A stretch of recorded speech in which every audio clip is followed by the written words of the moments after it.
오늘은 지난 시간에 이어서 지각 뒷부분, 마지막 부분을 좀 진도를 나가야 되는데, 아마 제가 지난 시간에 요 생각대로, 광고 CF를 쭉 찾아서, 삽입을 해서 한번 보고 넘어가도록 하겠습니다.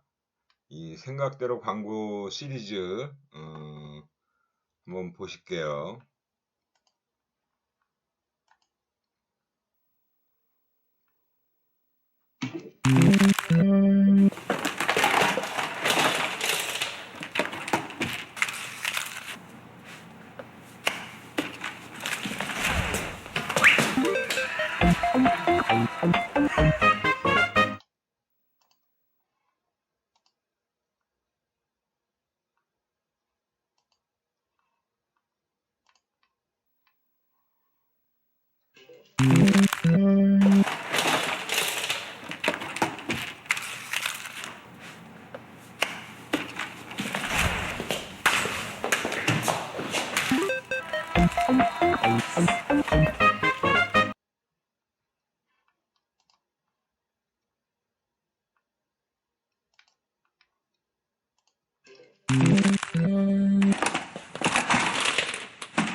What are you doing?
이렇게 해서 총 8편의 시리즈물이 광고로 쭉 방영이 됐어요.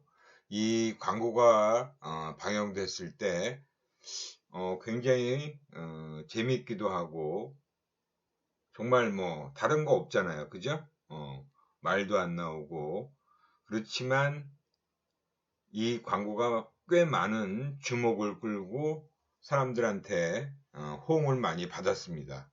생각대로라는 이 BGM, 백그라운드 뮤직이 또 깔리기도 하고, 그 생각대로라는 그 광고에 이 아구 시리즈 물이 연결되면서 굉장히 신선한 그런 반응을 보인 광고라고 할 수 있습니다. 제가 이제 이 동영상 편집하는 거를 삽입하는 거를 조금 익혀서 다음 시간부터는 좀 미리미리 삽입을 해서 볼 수 있는 거는 좀 보도록 하겠습니다.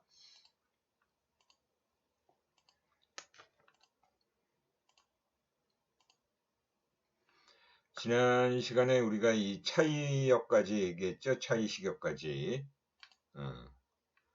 오늘은 이제 웨버의 법칙부터 진도를 나갈 차례죠. 이 웨버의 법칙이라는 것은 이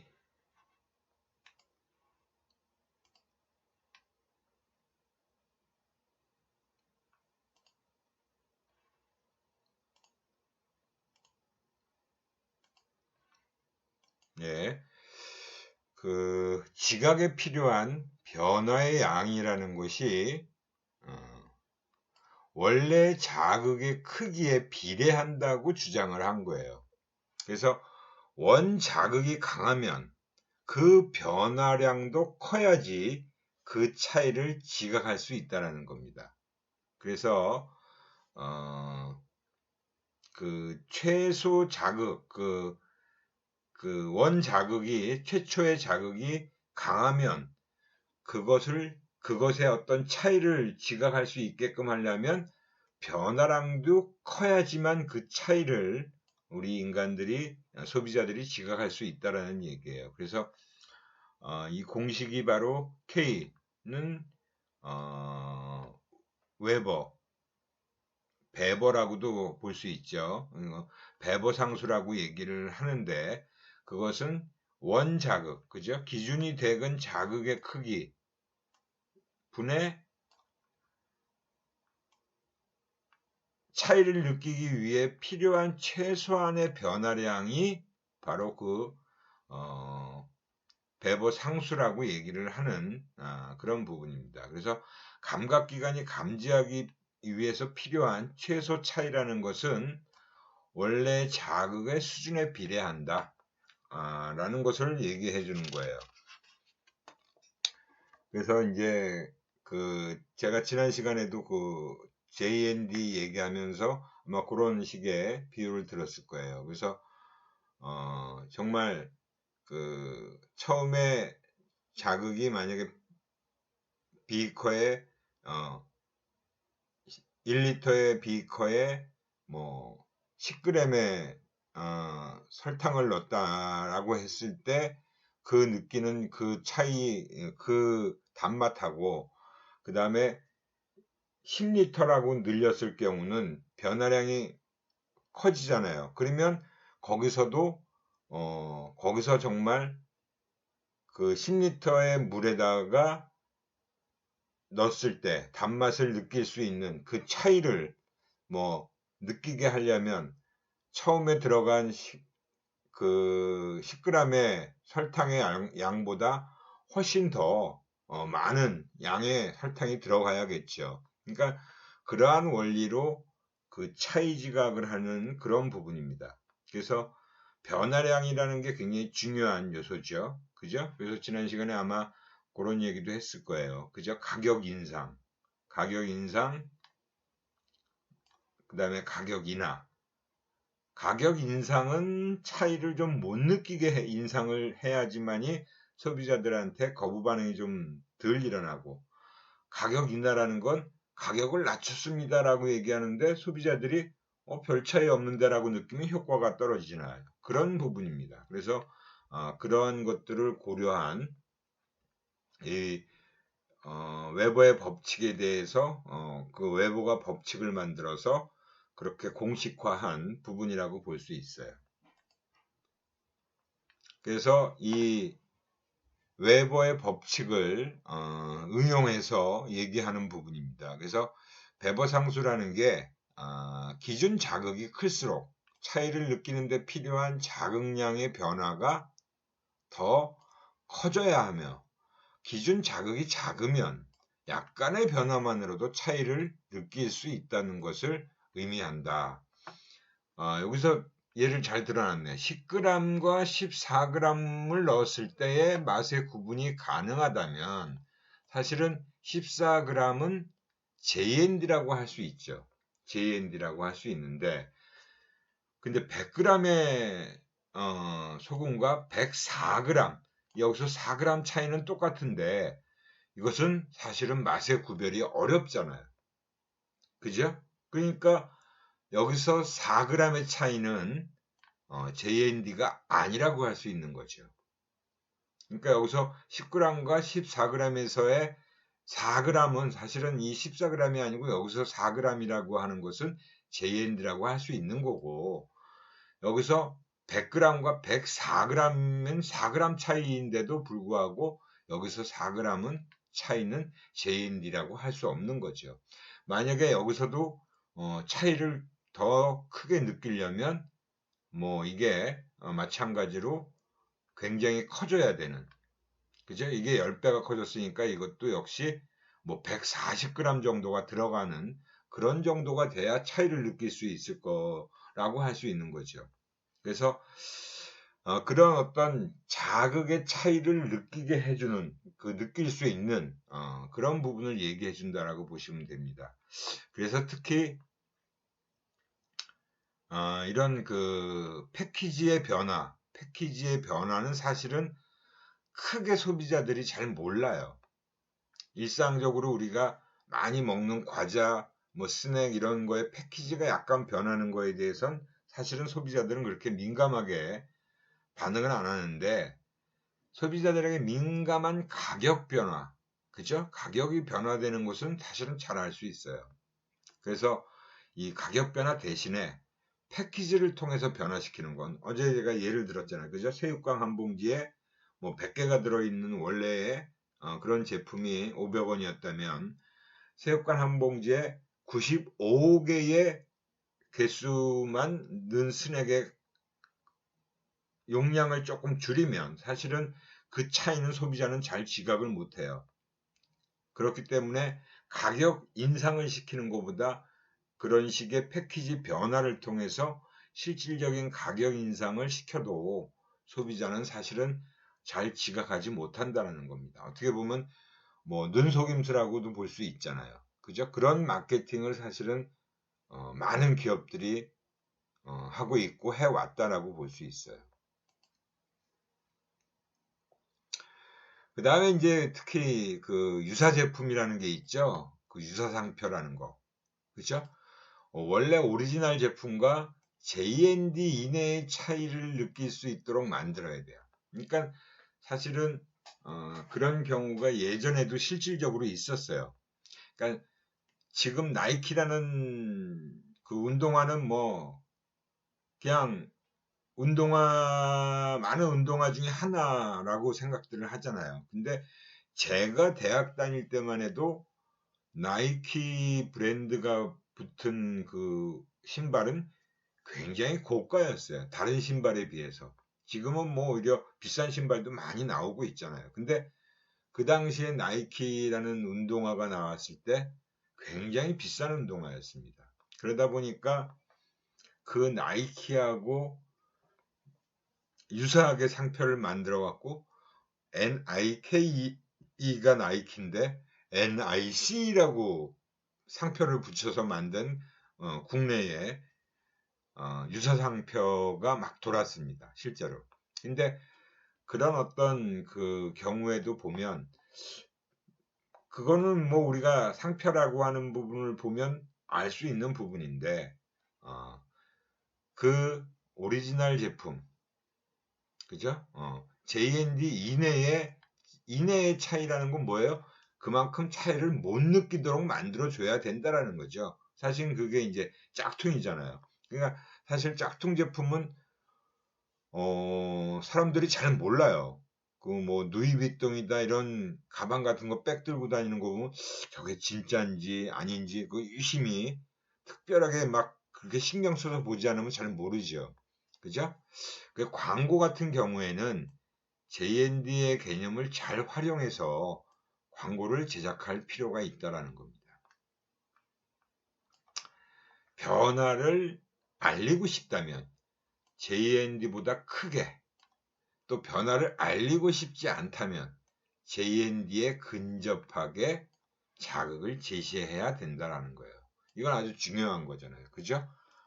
이게 뭔가 차이를 느끼게 하려면 JND보다 큰 그런 자극량을 늘려야 되고, 변화를 별로 알리고 싶지 않다면 JND 안에서 근접하게 자극을 제시해야겠죠. 그래서 가격 같은 경우가 이제 인상하는 경우와 가격 인하하는 경우에 JND를 활용한다라는 게 마케팅에서 가장 우리가 흔하게 접할 수 있는 부분이라고 생각하시면 됩니다. 가격 인상 시에는 차이를 모르게 인상하고, 깎아줄 때는 확실한 차이가 느껴지게 깎아줘야 된다라는 겁니다. 그리고 역화 지갑과 광고라고 하는 부분에서도 많은 그 논란이 있어 왔었어요. 사실은 그 역화 지각이라는 게 뭐예요? 식역화 지각이다. 그래서 그 절대역 이하에서 발생하는 지각이 바로 역화 지각이에요. 그러니까 우리가 의식적으로는 잘 못 느끼는 거죠. 역화 지각에서는 소비자가 의식하지는 못하는데, 그저 못하지만 소비자에게 영향을 줄 수 있는 그런 메시지나 이미지를 노출시킬 경우 소비자가 그 정보에 의해 영향을 받을 수 있다. 이게 바로 어떻게 보면 사실은 의식적으로는 지각을 못해요. 근데 소비자가 무의식적으로 뭔가 지각을 하고 있다는 겁니다. 그래서 그 소비자에게 그런 역화 지각을 제시하는 경우, 노출시킬 경우에 소비자가 그 제시된 정보에 영향을 받게 된다는 걸 실험적으로 보여준 사례가 있었어요. 그래서 예전에 그 1957년이니까 꽤나 오래전이죠. 그 오래전에 영화 상영하는 극장에서 그 영화 필름과 필름 사이에다가 영화는 그 필름이 막 돌아가면서 연속적인 동작을 하게끔 해서 우리는 움직이는 것처럼 다 보는 거잖아요. 근데 거기다가 딱 한 카트씩만 그 필름과 필름 사이에 헝그리 배고프냐 이트 팝콘이라고 요런 문구가 들어가 있는 그런 장면을, 그러니까 그 영화 장면사에 요런 글자가 들어가 있는 부분을 간혹, 그러니까 영화가 상영 중에 몇 군데에만 집어넣은 거예요. 근데 사실은 잘 의식하지 못해요. 이렇게 한 개만 딱 살짝 집어넣었을 경우에. 그리고 또 드링크, 코카콜라, 목이 마르냐 그래갖고 드링크 코카콜라라는 메시지도 집어넣어서 그거를 영화 상영하는 중에 이 문구를 삽입시켜 놓은 거예요. 그건 전혀 의식적으로는 보이지 않아요. 근데 나중에 영화 관객들이 영화 상영이 끝나고 나오면서 팝콘을 더 많이 찾더라는 거예요. 이게 뭐 보통 일반적으로도 팝콘은 먹긴 하는데 이 문구가 들어갔을 때 그런 문구를 접했던, 그러니까 역화 지각으로 접한 거겠죠. 그래서 이 역화 광고가 그래도 효과가 있다라는 걸 그렇게 주장을 했는데,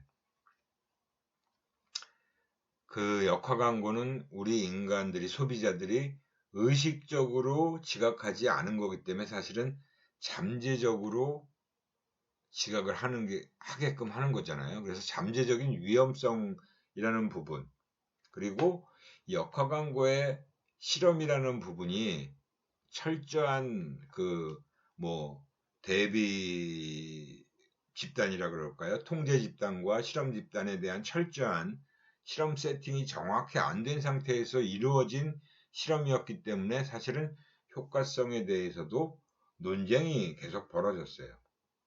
그래서 사실은 그 미국 마케팅 협회나 이런 데서 윤리적으로 이러한 역화 지각 광고는 하지 말자라고 해서 금지를 시켰습니다. 그래서 지금은 이런 역화 광고는 만들어지지도 않고 실을 수도 없는 그런 상황이라고 보시면 돼요.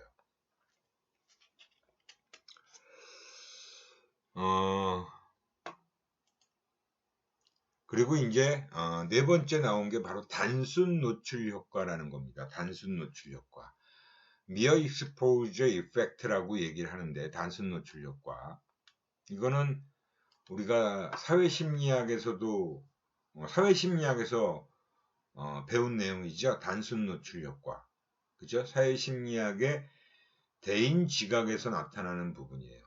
그래서 이 단순 노출 효과라는 게 대인 지각, 즉 그냥 사람을 단순히 자주 그냥 눈에 띄기만 해도 내가 잘 서로 아는 사이도 아닌데 서로 자주 눈에 띄기만 해도 친숙성이 증가하더라는 겁니다. 호감이 생긴다라는 거죠. 실질적으로 그런 단순 노출 효과를 실험적으로 또 증거로 제시한 학자도 있어요. 실제 대학 캠퍼스 내에서 남녀 피험자들에게 그런 식의 동선이 겹치게끔 해가지고, 그리고 그렇게 한 커플, 그렇지 않은 커플, 그런 것들을 이제 비교했는데, 자주 동선이 겹치고 눈에 서로 자주 눈에 띄게 하니까 친숙성이 훨씬 더 빨리 생기더라는 거예요. 그래서 이 단순 노출 효과가 분명히 있다라는 것이 이제 사회심리학에서 실험적으로 검증이 된 이론이라고 볼 수 있죠. 효과라고 볼 수 있고요. 그래서 이거를 이제 우리 광고 심리학에 적용을 하면 소비자가 의식적으로 광고를 인지하지 못하더라도, 그러니까 소비자가 능동적으로 광고를 막 열심히 들여다보지 않더라도 그 광고를 반복해서 제시해 주면 소비자로 하여금 친숙성을 유발시키게 된다는 거예요. 친숙성이 유발되어지면 결과적으로 그 광고를 한 제품에 대한 선호도 또한 높아진다, 증가된다라고 할 수 있는 거죠. 이 단순 노출 효과가 그대로 적용이 돼서 우리가 광고를 많이 하는 제품의 경우는 사실 소비자는 그 광고를 열심히 보지 않더라도 그냥 노출만 되어진 상태가 계속 반복되어지면 그 소비자가 나도 모르게 어느새 내 머릿속에 그 광고의 브랜드가, 그 광고 제품이 내 머릿속에 들어와서 그냥 문득문득 기억을 하고 있는 것이 나타나더라는 거죠. 그리고 친숙성이 유발되는 뿐만 아니라 그거에 대한 호감도도 증가한다라는 그런 식의 실험적인 연구도 꽤 있습니다. 근데 광고라는 게 반복을 많이 시키면 좋아진다라는 식의 얘기만 하지, 그 반복이 너무 지나치게 되면 소비자가 오히려 실증을 낼 수도 있고요. 부정적인 평가를 유발할 가능성도 사실은 충분히 나타날 수가 있는 거예요. 그래서 이 지나친 반복 노출이라는 게 노출을 무조건 증가시켜주면 좋겠다 라고 해서 너무 많이, 우리가 사실은 몇몇 대기업의 그 유명 브랜드들은 지상파 TV의 각 TV 방송마다 그리고 중요 시간대에 계속 사실은 반복적으로 노출시키는 경우가 있죠. 엄청난 광고비를 쏟아붓는다는 거예요. 그래서 KBS 보다가 MBC 보다가 또 SBS 그 방송사마다 채널을 돌리면 돌리는데 계속 그 광고가 막 나타나는 거예요. 내가 보려고 일부러 그렇게 한 것이 아닌데도 내가 좋아하는 프로그램, 유명 그런 드라마나 뉴스나 연예 오락 프로그램, 그런데 계속 다 광고가 노출되면 내가 접촉하지 않고자 해도 계속 반복돼서 제시가 되다 보면 노출이 되는 거잖아요. 그러면 소비자가 오히려 짜증을 낼 수도 있고, 그죠? 와, 저거 너무 심한 거 아니야? 막 이런 식의 반응도 나타날 수 있다라는 거죠. 그래서 이런 실증과 부정적 평가를 유발할 가능성을 고려해서 너무 과도하게 광고를 하는 것도 좀 피할 필요가 있다 라고 볼 수 있습니다. 그래서 반복 노출 효과까지 해서 우리가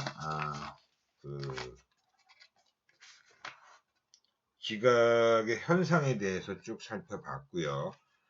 그 다음에 이제 세 번째로 지각적 조직화와 관련된 내용이에요. 지각적 조직화라는 것은 우리가 심리학 개론 시간에 다 배운 내용이죠. 심리학 개론 시간에 아마 3장 정도 되면 벌써 지각과 관련된 얘기가 나오잖아요. 그죠? 처음에 전반적인 심리학에 대한 소개, 그 다음에 생리적인 우리 그런 특성들, 그 다음에 이제 지각과 관련된 얘기가 나올 거예요. 그래서 그 지각의 조직화라는 것은 바로 이 지각적 통합이라는 원리가 등장하게 되는데 지각적 통합에 대한 원리는 바로 게슈탈트 심리학이라는 것에서 유래가 되는 거예요. 우선 지각적 조직화라는 게 뭐예요? 개별 낱개 요소의 총합으로 구성되어 있는 지각 대상을 소비자는 이러한 자극을 의미 있는 덩어리로 파악하며 새로운 자극이 주어지면 우리의 기억 속에 있는 정보와도 연결시켜서 처리를 하는 과정이 바로 지각적 조직화다라고 얘기를 하는 그런 과정을 얘기하는 겁니다.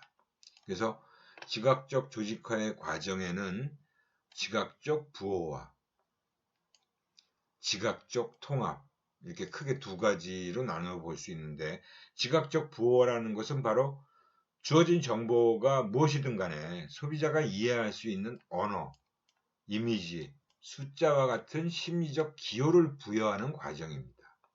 그리고 지각적 통합이라고 하는 것은 주어진 정보를 개별 자극이 아니라 조직화된 전체의 덩어리로 파악하는 과정이 지각적 통합이에요.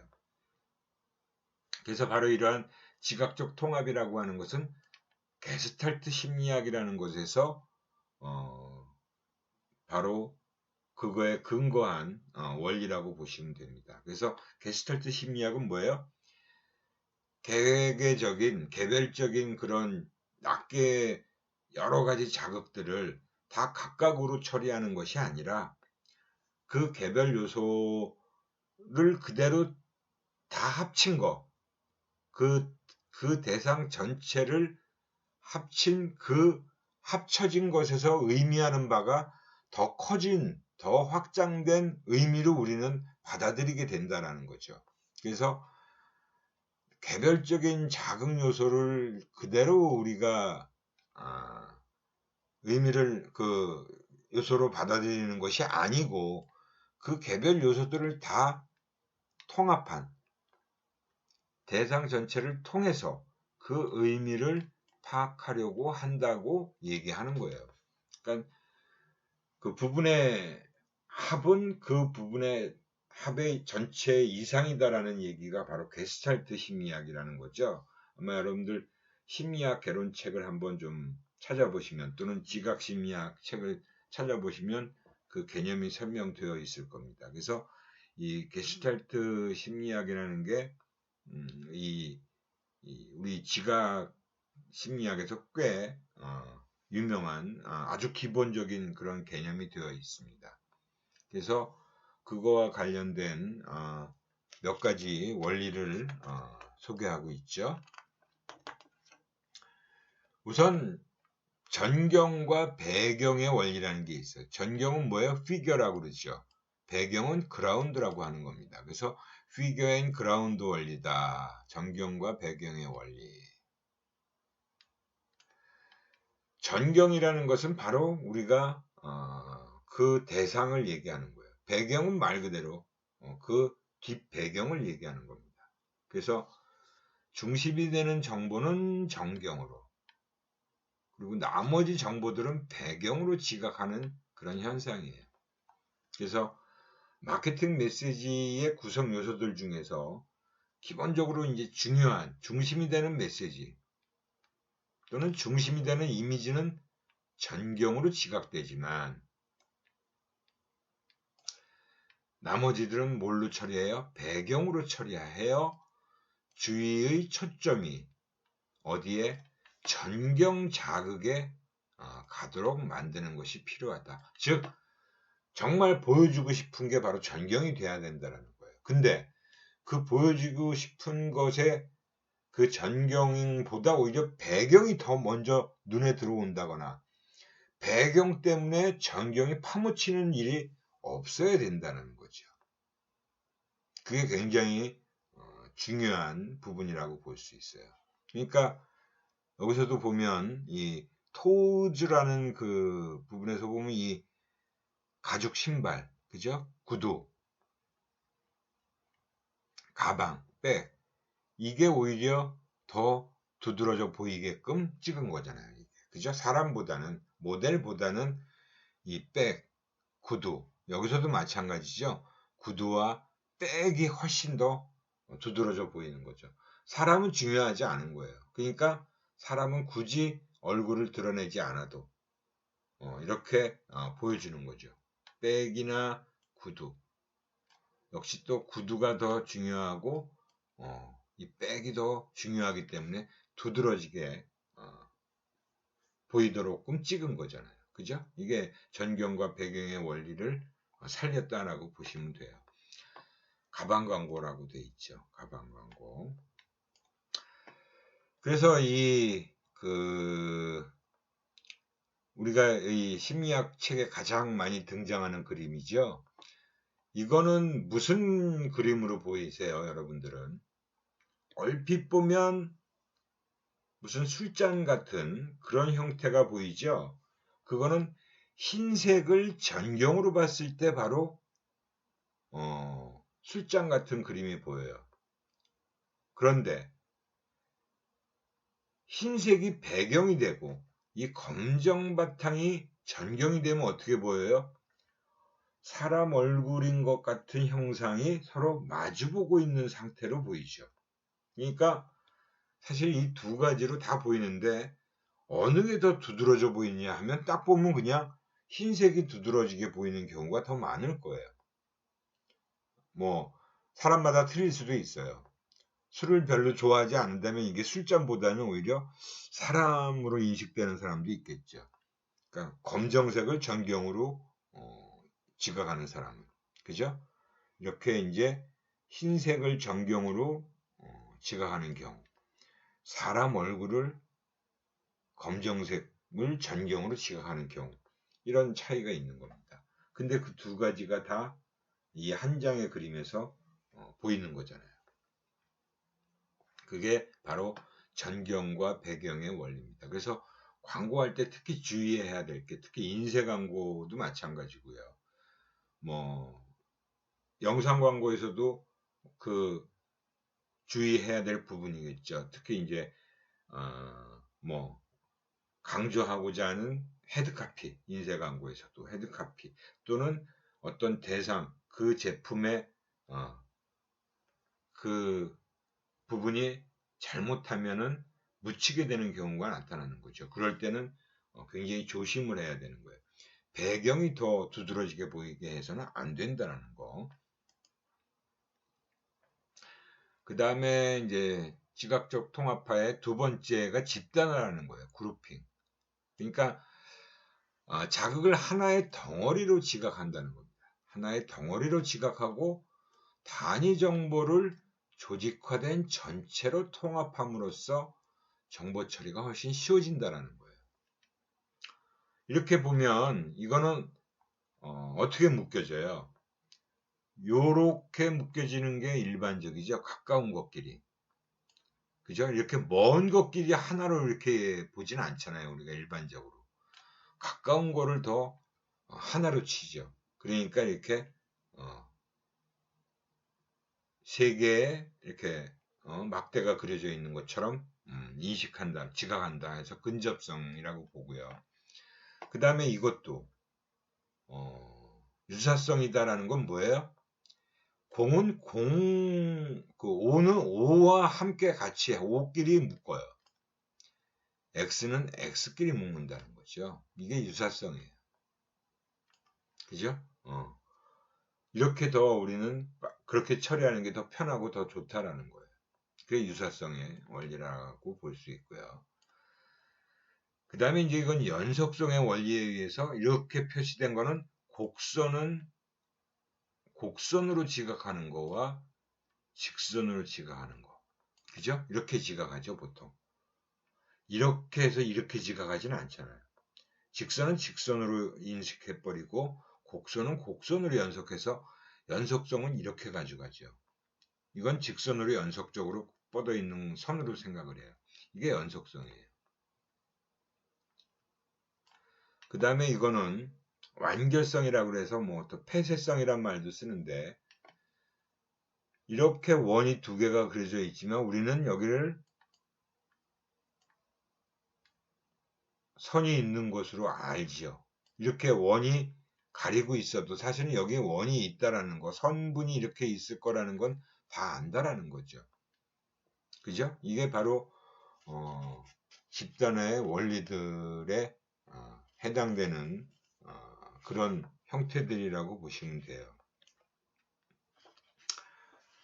그래서 우리가 그 고속도로에 큰 광고판이 붙어 있는데 거기에 미국의 유명한 식품 브랜드 회사에서 일부러 자기네 회사의 브랜드를 완성을 시켜놓지 않고 일부러 빼놓은 경우도 있어요.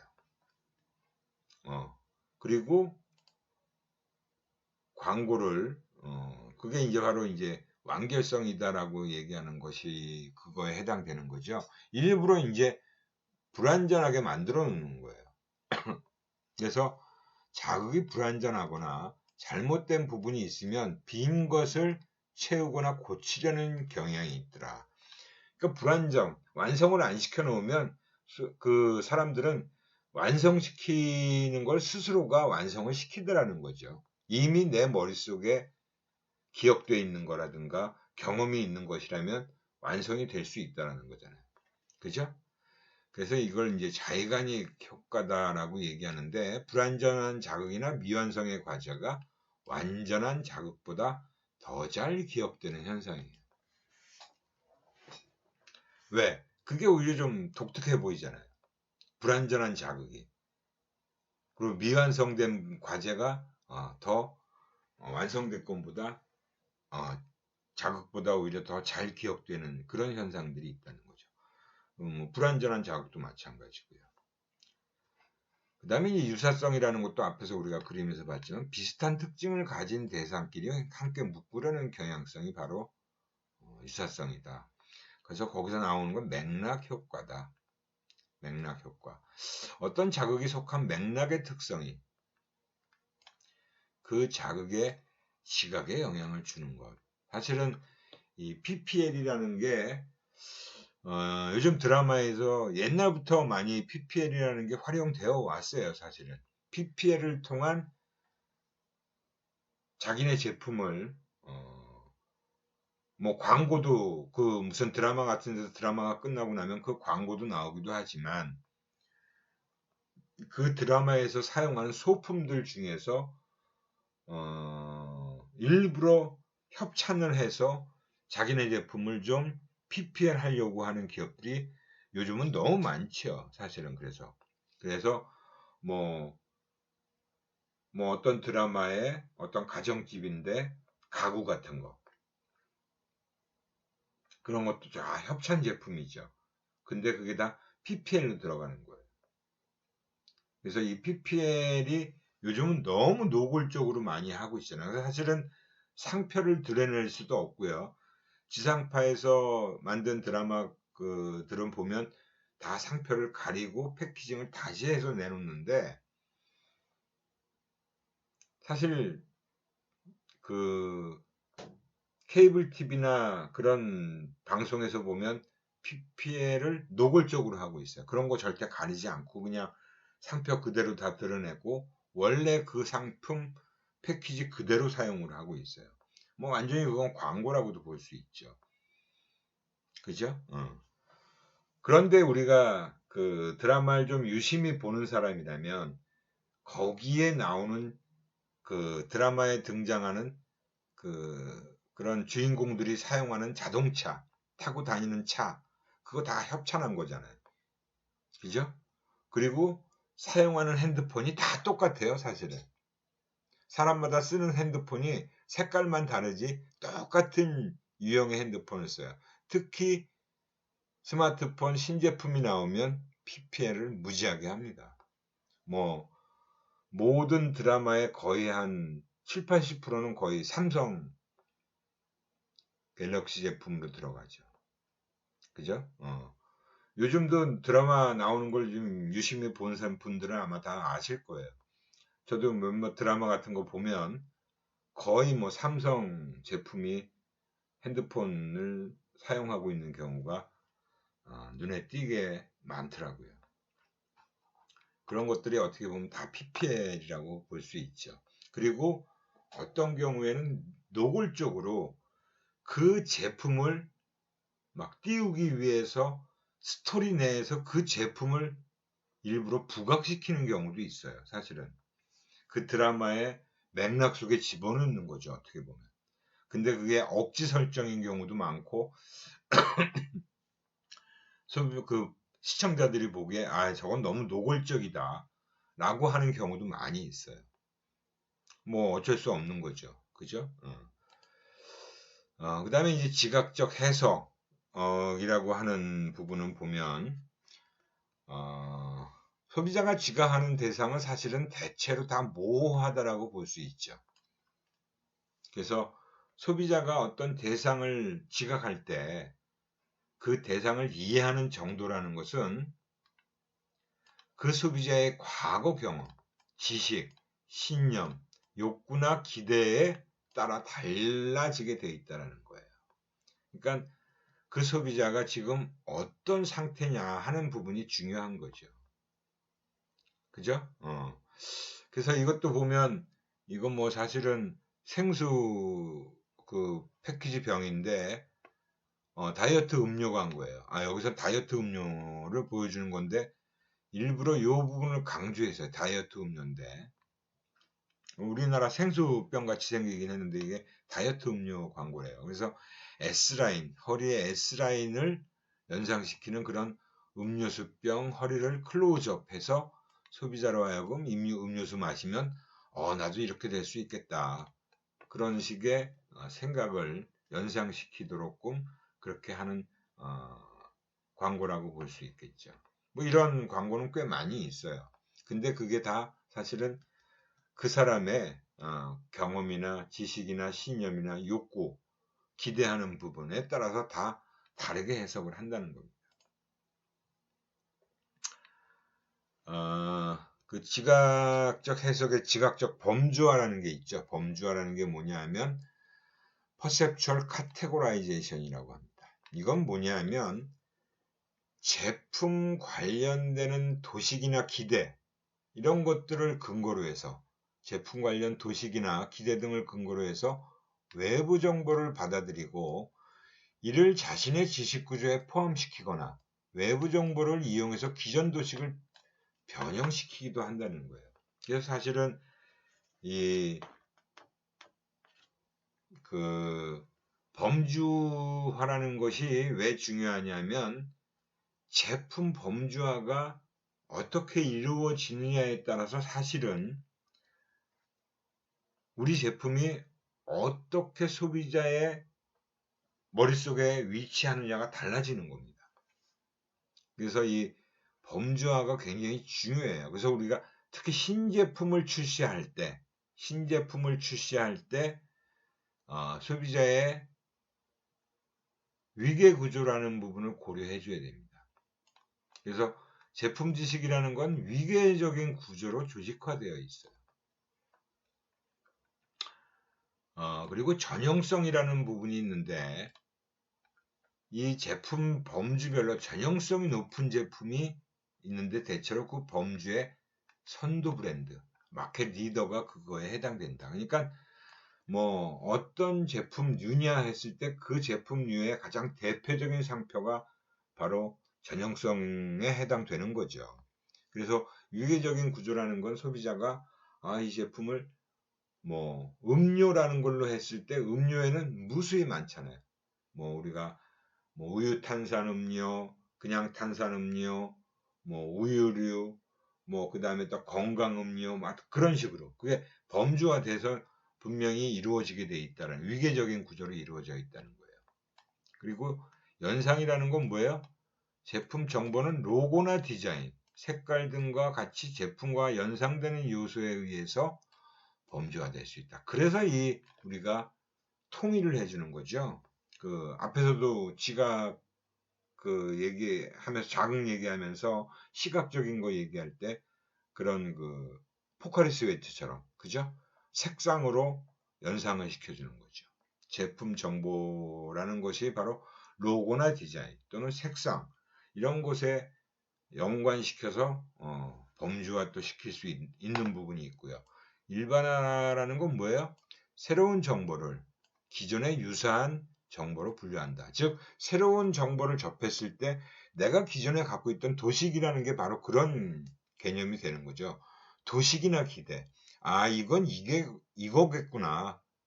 이건 이 제품하고 비슷한 것 같아. 그렇게 생각한다는 게 바로 일반화라는 얘기입니다. 그래서 그런 식의 범주화라는 게 그래서 중요한 개념이라고 생각하시면 됩니다. 뭐 지각적 추론이라는 것도 마찬가지예요. 이미 형성된 제품 도식과 신념이죠. 사실들을 바탕으로 새로운 제품 정보를 평가하고 판단하게 된다는 거예요. 지각적 추론.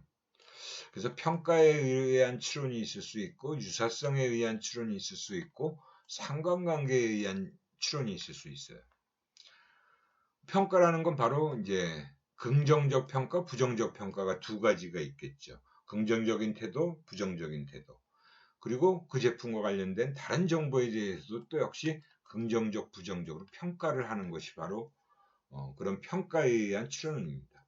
그러니까 어떤 특정 상표에 대해서 내가 긍정적인 태도를 가지고 있게 되면 그 브랜드와 관련된 다른 정보에 대해서 또 긍정적으로 평가를 하게 된다는 거예요. 그다음에 유사성이라는 건 뭐예요? 한 대상이 다른 대상과 비슷한 정도에 따라서 유사한 정도에 따라서 추론하는 것이죠.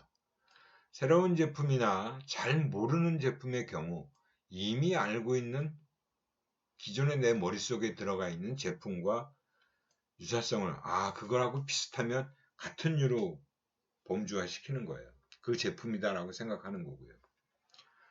또 마찬가지로 특성 또는 대상들 간의 상관관계에 의해서도 제품을 추론할 수 있죠. 이렇게 지각적 추론까지 받고 그 다음에 이제 마지막 지각의 적용이라는 부분이 있습니다. 이 지각의 적용이라는 건 이제 마케팅에 어떻게 이제 이런 소비자 지각이라는 것을 적용하느냐 하는 부분이에요. 그래서 그 지각의 적용과 관련된 내용, 소비자 접점의 마케팅 정보를 제공해서 노출과 주의를 높일 수 있다. 그래서 우리가 그 슈퍼마켓 같은 거나 대형마트에 가면 그 계산대에 바로 그 계산대에 막 놓여 있는 그런 브랜드 제품들이 몇 개 있을 거예요. 그리고 거기에 막 계산대에 바로 볼 수 있게끔 무슨 그런 POP 광고라고 그런 광고들을 해냈죠. 구매 시점 광고. 그게 바로 이제 그런 노출과 주의를 높일 수 있는 하나의 방법이라고 보시면 됩니다. 소비자 매체 접촉 분석들을 통해서 우연적 노출의 가능성을 높일 수도 있다. 그게 이제 바로 소비자들이 어떤 매체를 가장 많이 활용하고 있느냐에 따라서 적절하게 거기다가 노출을 시키는 거예요. 그러면 어떻게 보면 훨씬 소비자들에게 접촉시킬 수 있는 가능성이 높아지겠죠. 그 다음에 이제 마케팅 자극은 소비자의 절대역을 초과해야 되는 거죠. 당연히. 그 절대역이라는 게 바로 지각할 수 있는 최소한의 자극을, 그 한계를 얘기하는 거잖아요. 그 다음에 최소 가지 차이 수준을 파악해서 차이역 이상, 또는 이하로 자극을 제시해야 된다. 그게 바로, 필요에 따라서, 그죠? 가격을 인상할 때냐, 인하할 때냐, 뭐 그런 예를 앞에서 들었죠. 그 다음에 지각도라는 건 퍼셉추얼 매핑을 얘기하는 겁니다. 그래서 그런 매핑을 만들어서 소비자의 마음에 어떻게 인식되어 있는지 확인할 수 있는 방법이 있다. 이건 제가 소비자 심리학에서 굉장히 상세하게 설명을 했던 부분이라고 보시면 됩니다. 그렇게 해서 우리가 이 지각과 관련된 내용들을 쭉 살펴봤고요. 여기서 생각해 볼 문제라는 것들은 우리 교재에 그 각 챕터마다 마지막 장에 정리가 되어 있는 내용이에요. 그래서 이 내용들을 한번 딱 정리를 해보자 라는 차원에서 이렇게 되어 있으니까 그건 여러분들이 교재를 통해서 한번 쭉 정리를 해보시면 도움이 됩니다. 그리고 제가 이렇게 강조했던 내용들 그런 것들이 또 이제 나중에 시험 문제로 연결되어진다라고 보시면 돼요. 예, 오늘 시간이 조금 많이 지났는데 앞에 우리가 또 광고